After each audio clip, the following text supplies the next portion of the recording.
छत।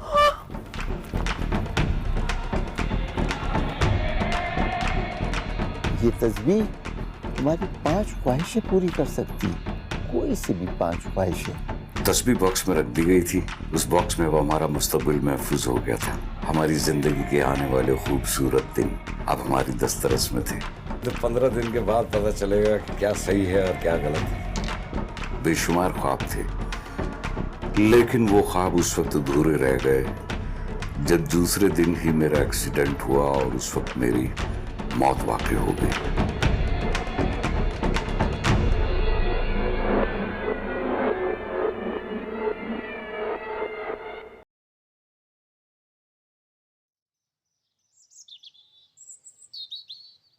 वो बाबा सारी राह मुझे मिल गए थे। बाज दफा ऐसे बाबा होते हैं जिनको देखते ही एहसास होता है कि वो फ्रॉड किस्म का बंदा होगा। लाल लाल आंखें, गले में मोटे मोटे मनकों की मालाएं, उलझे हुए गंदे बाल, कड़कदार आवाज। और फिर कुछ ऐसे भी मिल जाते हैं जिनको देखते ही दिल में हलचल सी होने लगती है। कोई कहता है जा इसकी दुआएं ले, बहुत बड़ा इंसान है, इसकी दुआएं तेरे काम आएंगी। वो ऐसे ही बाबा थे जिनको देखते ही यकीन हो गया था कि ये कोई आम आदमी नहीं है। उनको देखते ही दिल में अकीदत के जज्बात उभरने लगे। मैं उनके पास बैठ गया, जेब से मैंने 100 का नोट निकाला। क्या बात है? कुछ नहीं बाबा जी, ये छोटा सा नजराना है, अब शायद इसकी आपको जरूरत हो। मैंने मांगा था। नहीं, आपने तो नहीं मांगा, लेकिन कुछ नहीं। जा उठ, चला जा यहाँ से।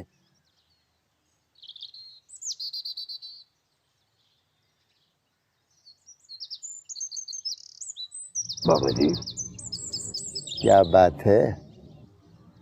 बस नजरे करम चाहता हूँ बाबा जी, और कुछ नहीं चाहिए।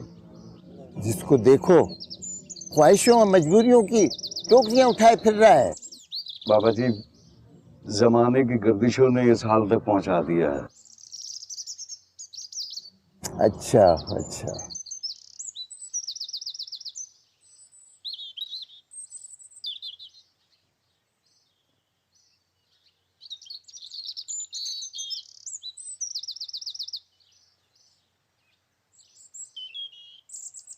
बड़ी मेहरबानी बाबा जी। ये इस पे कुछ पढ़ना है क्या? नहीं, कुछ नहीं पढ़ना। ये तस्बीह तुम्हारी 5 ख्वाहिशें पूरी कर सकती है, कोई सी भी 5 ख्वाहिशें जो मुमकिन ना हो उनको भी मुमकिन बना दे। वो कैसे सरकार?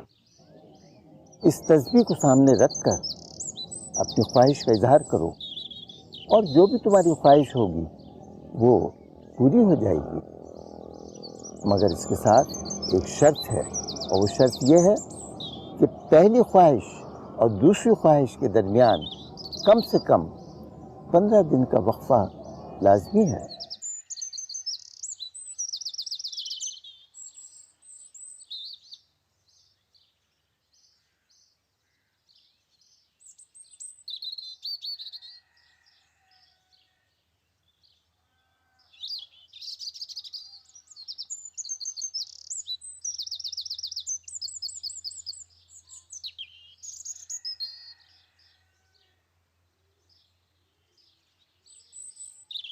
ये मांगा है तुमने?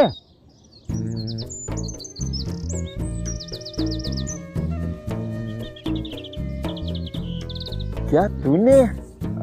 जी बाबा जी, सिर्फ आजमाने के लिए।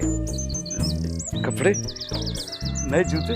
बेवकूफ, तूने अपनी हिमाकत से एक कीमती ख्वाहिश जाया कर दी। अब तेरे और तेरे खानदान वालों के पास 4 ख्वाहिशें रह गई। बाबा, मेरे अलावा मेरे घर वाले भी इस तस्बीह से फायदा उठा सकते हैं? हाँ, जिसके पास भी ये तस्बीह हो वो अपनी ख्वाहिश पूरी कर सकता है। अब तू जा और अपनी ख्वाहिशें पूरी कर ले। अल्लाह आपको खुश रखे बाबा जी, बहुत बहुत शुक्रिया। अब क्या हो सकता था? बेपनाह दौलत, सेहत और बहुत कुछ, दुनिया का सारा हुस्न मेरे कदमों में आ सकता था। घर में क्या था? एक बीवी यास्मीन जो यकीनन अपनी जवानी में खूबसूरत थी, लेकिन मुफलिसी और परेशानियों के मलबे तले दबकर वो अपने वक्त से पहले बूढ़ी हो चुकी थी।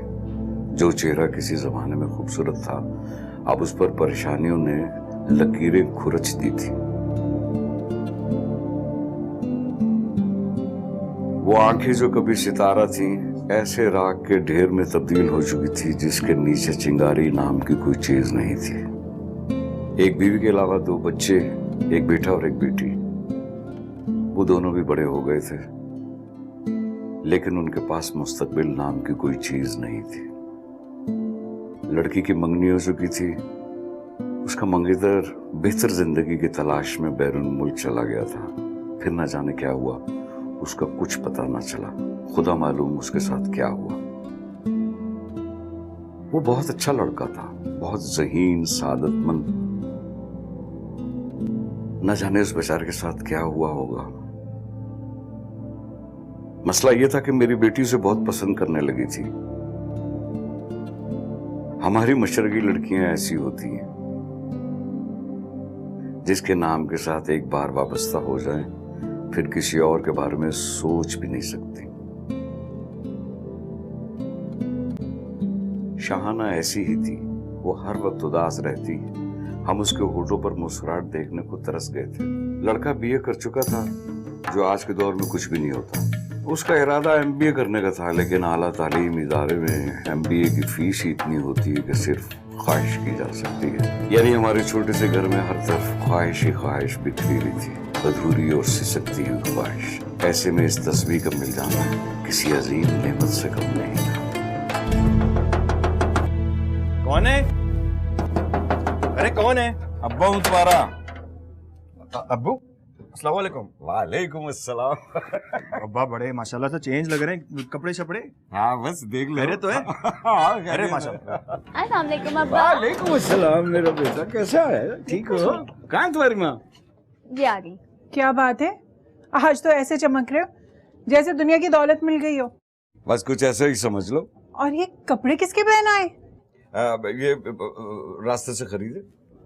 और जो पहन के गए थे वो किसी गरीब को दे दिए। गरीब को दे दिए? हाँ, वो तो गरीब को दे दिए। बस समझ लो कि हमारे तरसने के दिन खत्म हो गए। जो जो हमने ख्वाब देखे थे ना बेगम, वो इंशाल्लाह अब सारे पूरे होंगे। एक सेकंड ये देखो, ये है हमारे ख्वाबों के सुनहरे दरवाजों की सुनहरी कुंजी। लो, ये क्या बात हुई? ऐसी दर्जनों तस्वीरें पड़ी है मेरे पास।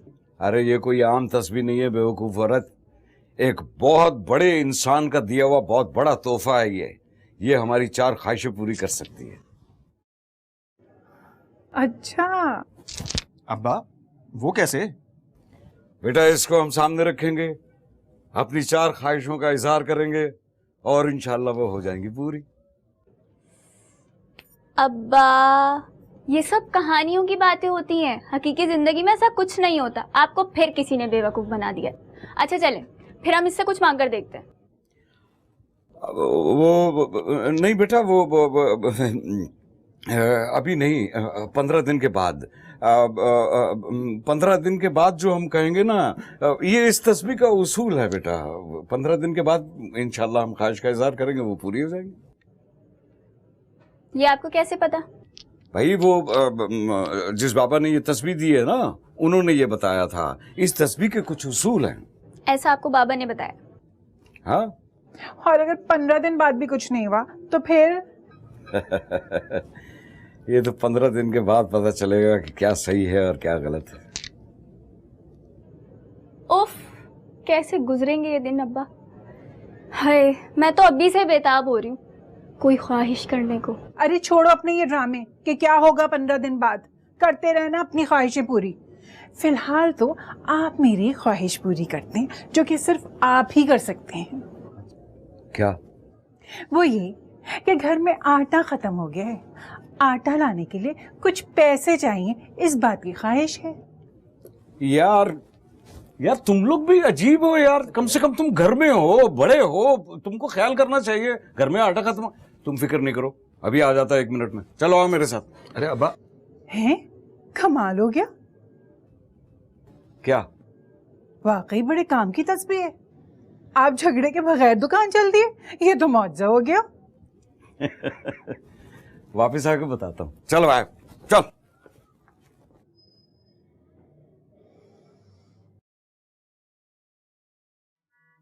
पंद्रह दिन बाद मेरी बेटी सुबह से ही इंतजार में थी।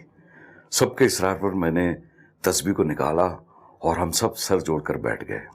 वैसे इस तस्बीह से आखिर ख्वाहिश क्या की जाए? भाई ख्वाहिश जो भी करोगे ना, ये जहन में रखना कि जो ख्वाहिश करोगे उसके बाद सिर्फ 3 रह जाएंगे।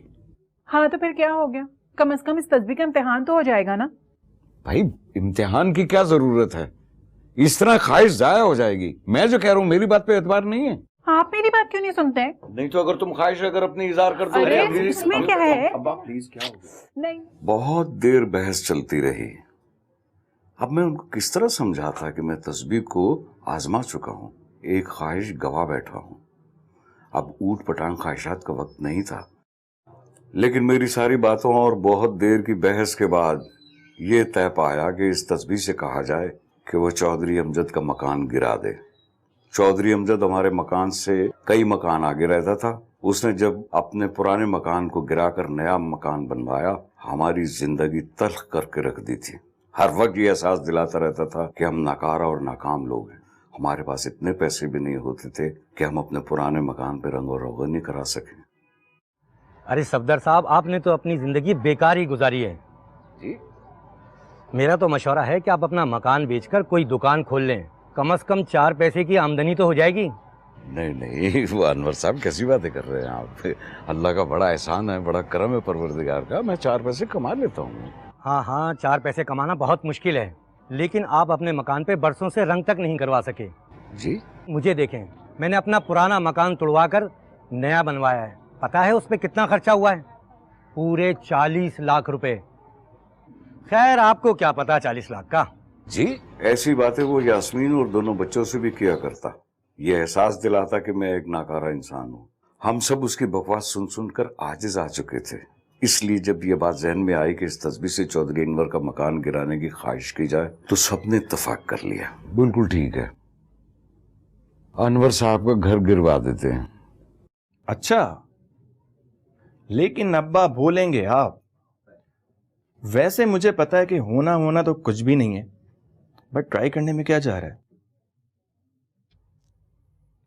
अब्बा लेकिन साथ में ये भी कह दिएगा कि अनवर साहब का कोई जानी नुकसान ना हो, सिर्फ मकान गिरे। मैं चाहता हूं कि इस गली में चौधरी अनवर का घर है, उसका मकान गिर जाए लेकिन कोई जानी नुकसान ना हो। जाओ, मेरी ख्वाहिश है।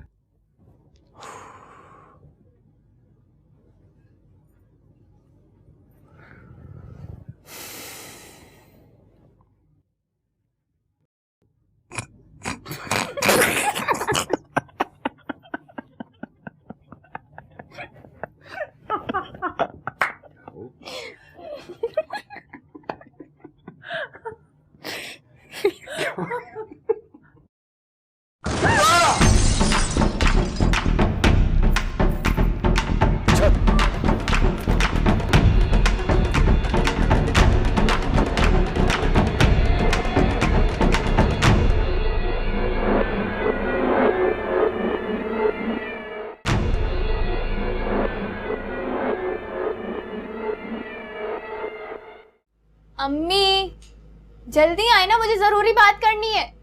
फिर एक दिन मेरी बेटी को बिलाखिर उस तस्बीह का ख्याल आ ही गया। अम्मी आखिर आप उस तस्बीह को कब निकालेंगे? अब उससे काम लेने का वक्त आ गया है। हाँ अम्मी, आखिर कब तक हम इन परेशानियों में घिरे रहेंगे? निकालें इस तस्बीह को, अभी निकालें। देखो मुझे तो परेशानियों में इस बात का ख्याल ही नहीं था। तो निकाले ना, आखिर वो है किस लिए? मैं लाती हूँ।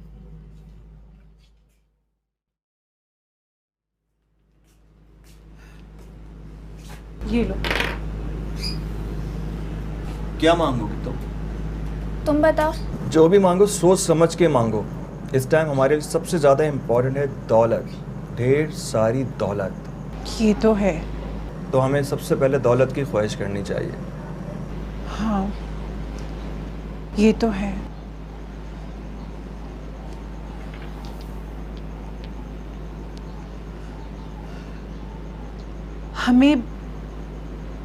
हमें दौलत चाहिए, ढेर सारी दौलत, ताकि हम आराम से जिंदगी गुजार सकें।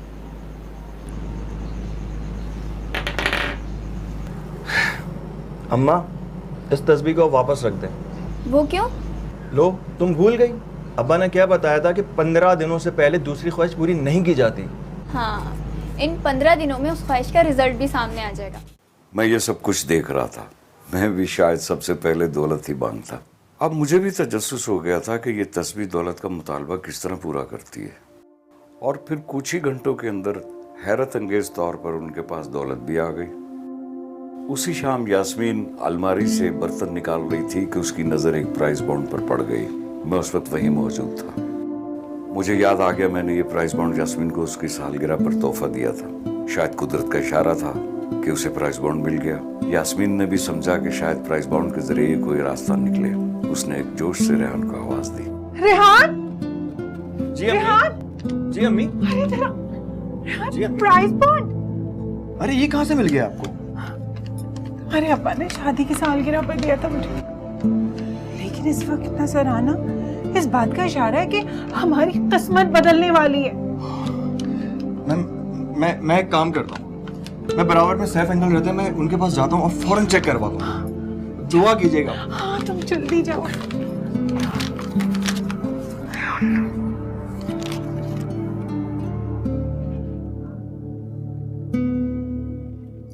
और बात इस तरह बन गई कि पूरे 5 करोड़ मेरे घर वालों को मिल गए।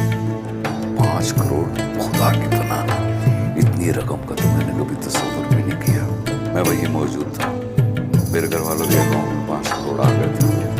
उनसे क्या नहीं हो सकता था। रेहान की ख्वाहिश थी कि वो अपना कोई कारोबार कर लेगा और अब वो ख्वाहिश पूरी होने वाली है।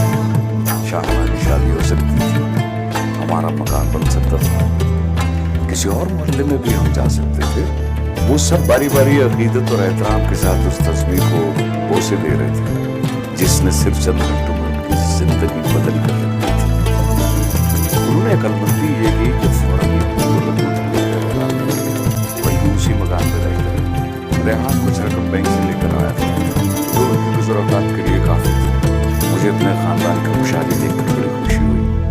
काश वो मुझे देख सकते और काश मैं भी उनकी खुशियों में शरीक हो सकता। मैं हर वक्त अपने घर वालों के गिद्ध मंडलाता रहता था। बस एक बार उन बाबा से मिलने चला गया। बहुत से सवाल थे जो मुझे परेशान कर रहे थे। बाबा के पास पहुंचा, लेकिन ना उन्होंने मुझे देखा और ना ही मुझे सुना। बस अपनी ही दुनिया में मगन थे। इसी असना में मेरी बेटी वो ख्वाहिश भी ज़बान पर ले आई जो उसके दिल में हर वक्त रहती थी और जिसे मैंने उसकी आंखों में कई बार देखा था। उसके भरपूर इसरार पर मेरी बीवी ने तस्वीर से वो ख्वाहिश भी कर दी कि नवीद वापस आ जाए। अब इसके बाद उनके पास सिर्फ एक ख्वाहिश बच गई थी और इस ख्वाहिश को बयान करने के ठीक 10 दिन के बाद ही शाहाना का मंगेतर नवीद वापस आ गया। वो अपने साथ एक कहानी लेकर आया था। उसे एक झूठे इल्जाम में गिरफ्तार कर लिया गया था। उसने शर्मिंदगी की वजह से किसी को खबर नहीं दी थी, खामोशी से मुकदमात का सामना करता रहा। फिर जब अदालत ने उसे बेगुनाह साबित किया तो उसे जाने की इजाजत मिल गई और वो सीधा पाकिस्तान आ गया था। ये नामुमकिन था जो मुमकिन हो गया। एक ऐसी ख्वाहिश पूरी हुई थी जिसकी तरफ से हम सब मायूस हो चुके थे। सिर्फ शाहाना आस लगाए बैठी थी।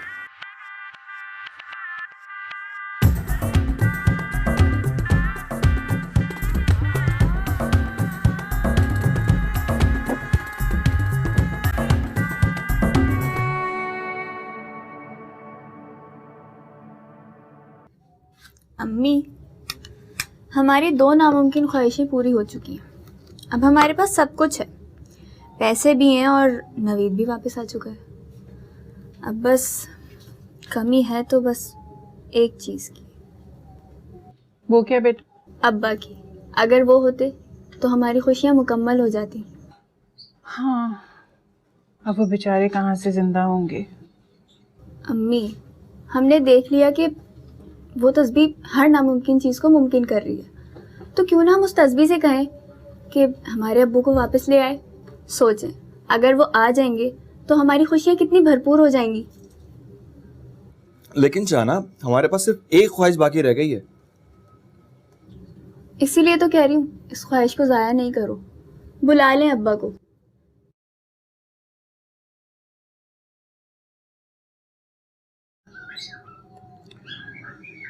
हम ऐसी कोई अहमकाना ख्वाहिश नहीं करेंगे। क्यों अम्मा? बेटा, जो कुछ हो चुका, अब हम सब एडजस्ट कर चुके हैं बेटा, और उनको बुलाने से तो बेहतर है कि मैं अपनी सेहत की ख्वाहिश कर लूं जो दिन ब दिन गिरे जा रही है। अम्मी ठीक कह रही है शाहना, जो चला गया उसको बुलाने का कोई फायदा नहीं। बस बेटा, उनके लिए मगफिरत की दुआ करते रहो। बस एक ही तो ख्वाहिश रह गई, अब उसे तो बचा के रखें ना। अच्छा, तो ठीक है, आप इस तस्बीह से कहें कि मेरी नवीद से शादी करवा दे।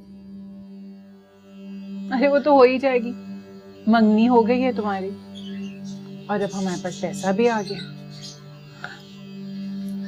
मैं एक बात सोच रही थी, हम ऐसा क्यों ना करें कि इस तस्बीह से कहें कि हमें किसी अच्छे से मुल्क की नेशनैलिटी दिला दे, ताकि हम सब वहां शिफ्ट हो जाएं। नवीद को भी ले चलेंगे। वाह, ये हुई ना बात, क्या जबरदस्त आइडिया दिया हमने। अब क्या कहती हो तुम? मुझे क्या कहना है, आप लोगों की मर्जी, जो करें। नवीद तो कम से कम मेरे साथ ही होगा। अब मैं उस मकान में नहीं रह सकता था। मैं रो रहा था। दुनिया और जिंदगी बहुत भयानक और बेरहम बनकर मेरे सामने आ गई थी। इनमें से किसी को मेरी जरूरत नहीं थी। मैं मायूस होकर घर से निकल आया।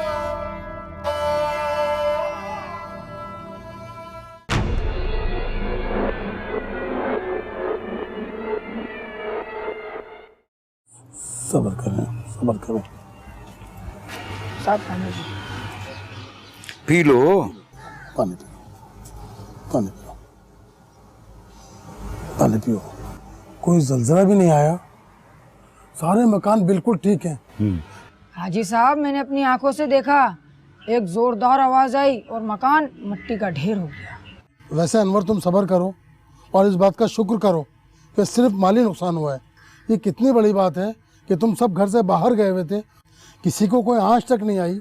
मोहल्ले वाले जो इर्द गिर्द थे, अल्लाह का शुक्र है उन्हें भी आंच तक नहीं आई। हाँ हाँ, बिल्कुल बिल्कुल।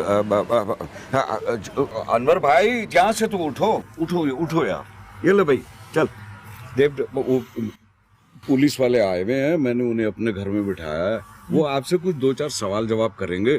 कोई ऐसा मसला नहीं है, घबराने की बात नहीं। आओ आओ मेरे साथ, आ जाओ आ जाओ, आओ। और आपके घर के कोई पुराने क्रैक या कोई बोसीदा हिस्सा, मतलब ये कि आपको ऐसा कुछ लगे कि आपका घर कमजोर हो रहा हो या गिरने का अंदेशा हो? कोई नाकिस मटेरियल इस्तेमाल नहीं हुआ, मकान गिरने के कोई इम्कान नहीं थे। सफदर साहब, आप तो बेहतर तरीके से जानते हैं। जी जी जी जी। और अब ये बताइए कि आपकी किसी से कोई दुश्मनी या कोई ऐसा आदमी जो आपको इतना बड़ा नुकसान पहुंचाना चाहता हो? नहीं, ऐसा तो कोई भी नहीं। मेरी किसी से बड़ी दुश्मनी तो क्या, छोटी दुश्मनी भी नहीं है। और मैंने तो आज तक किसी का दिल भी नहीं दुखाया।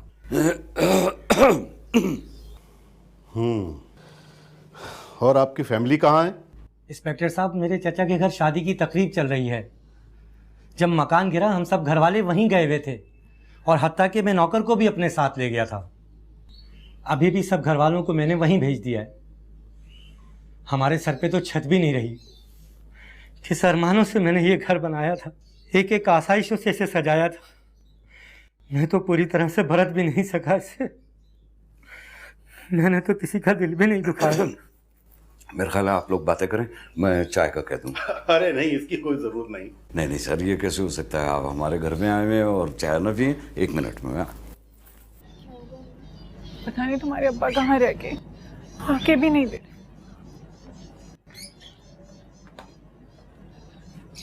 खामोश, सब कान खोलकर मेरी बात सुनो। सबने अपनी अपनी जबान बंद रखनी है। मामला बहुत पेचीदा और पुरस्कार हो गया है और पुलिस भी इस काम में बहुत दिलचस्पी ले रही है। अल्लाह, ये सब कुछ कैसे हो गया? अरे कैसे, क्या मतलब? तस्बीह से हुआ है भाई, और कैसे होगा? आहिस्ता बोलो, आहिस्ता बोलो, बल्कि बोलो ही नहीं, बल्कि ये बात बिल्कुल भूल ही जाओ। अगर मामला गड़बड़ हो गया पुलिस केस भी बन सकता है। वैसे अक्ल से बाहर है, जो कुछ भी हुआ खुदा की पनाह आज तक ऐसा नहीं देखा गया। इतनी खतरनाक ताबीर इस तस्बीह की, उफ, मैं तो यकीन ही नहीं करता था, पर अब लगता है जैसे जादू हो गया। और अब्बा वो आवाज आहिस्ता रखो, खामोश। और वो चाय वाय का इंतजाम करो।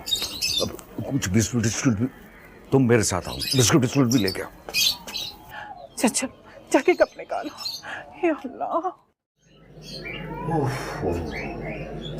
अल्लाह का शुक्र है पुलिस भी चली गई और वो अनवर भाई भी चले गए अपने चचा की तरफ, जो शादी वाला घर था। मुझे तो डर था कि वो यही ना ठहर जाएं। वैसे एक बात है, आज उन्हें देख के मुझे तरस आ रहा था। सच बताऊं, उनसे बहुत बड़ी गलती हो गई। पता नहीं क्या सोच के ऐसी ख्वाहिश कर बैठे। अल्लाह में हमें कभी माफ नहीं करेगा। अगर अम्मी, हमें तो नहीं पता था ना कि हमारी ख्वाहिश सच हो जाएगी। हाँ बेटा, मगर भाई मैं ये कह रहा था कि अब 4 में से 3 ख्वाहिशें रह गई हैं। अब हमें बहुत सोच समझ कर तस्बीह का इस्तेमाल करना होगा। ये इस्तेमाल हम उस वक्त करेंगे जब कोई खुदा ना खास्ता कोई बहुत बड़ी मुसीबत हम पर आए, कोई ऐसी तलवार लटक रही हो जिससे हम बच नहीं सकते, तब इस्तेमाल होगा। ये सब सुन लो। मैं तो कहती हूँ कि इस तस्वीर को ना संदूक में रख दो, ऐसा ना हो सामने पड़ी रहे और कोई उल्टी सीधी फरमाइश कर बैठे। हाँ अम्मी, आपने बिल्कुल ठीक बोला। बहुत सोच समझ कर इस्तेमाल करना होगा हमें। हाँ अम्मी।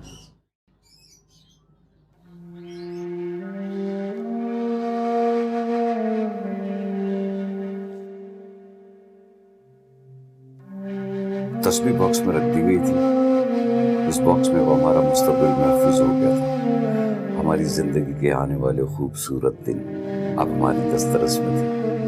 हम जब चाहते उन दिनों को निकाल सकते थे।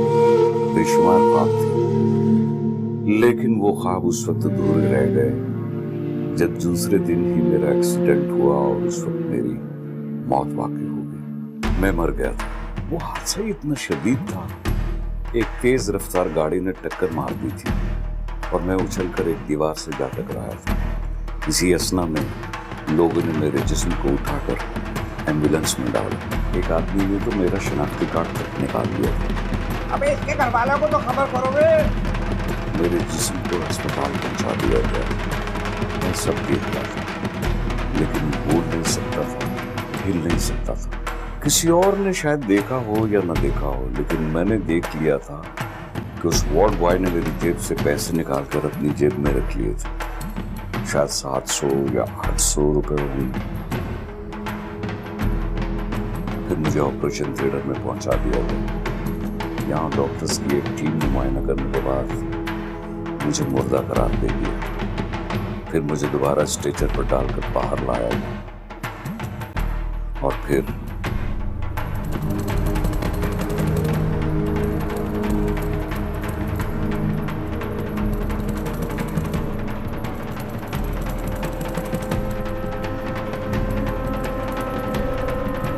बेचारों का रो रो कर बुरा हाल हो गया था। शहाना नहीं आई थी, उसकी खुशी का वक्त देर से पहुंचे। डॉक्टर ने उनको बताया कि मेरी मौत हो चुकी है। यास्मीन को मुझसे कितना प्यार था, वो रोते रोते बेहाल हुई जा रही थी। रेहान को फूट फूट कर रो रहा था। शुक्र है शहाना नहीं पहुंची थी, वरना उस बच्ची का तो रोना मैं बर्दाश्त नहीं कर सकता।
अब मैं अपने घर आ गया था, हर लम्हे अपनी बीवी और बच्चों के साथ रहता।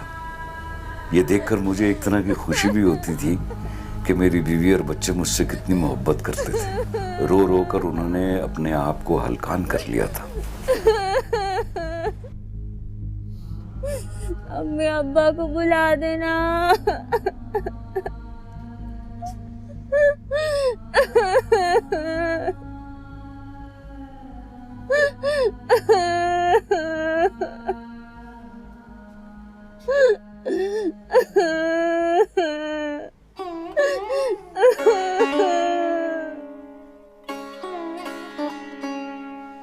आहिस्ता आहिस्ता मेरे शोक की गर्द बैठती चली गई कि दुनिया का यही दस्तूर है।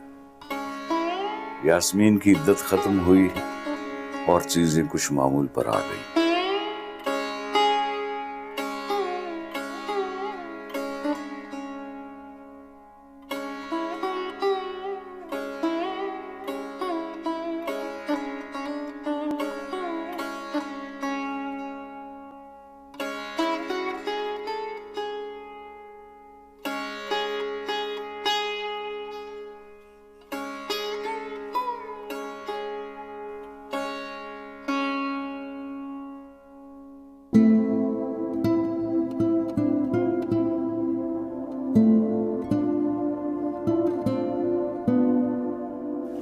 मुझे पता चल चुका था कि इस दौर में इंसान से ज्यादा एक तस्बीह की अहमियत होती है, वो तस्बीह जो ख्वाहिशात पूरी कर सके। अब वो रिश्ते में बाप हो या किसी बाबा की दी हुई तस्बीह, अगर ख्वाहिशात पूरी होती रहें तो बाप भी कारामद और तस्बीह भी, वरना दोनों की जरूरत नहीं रहती।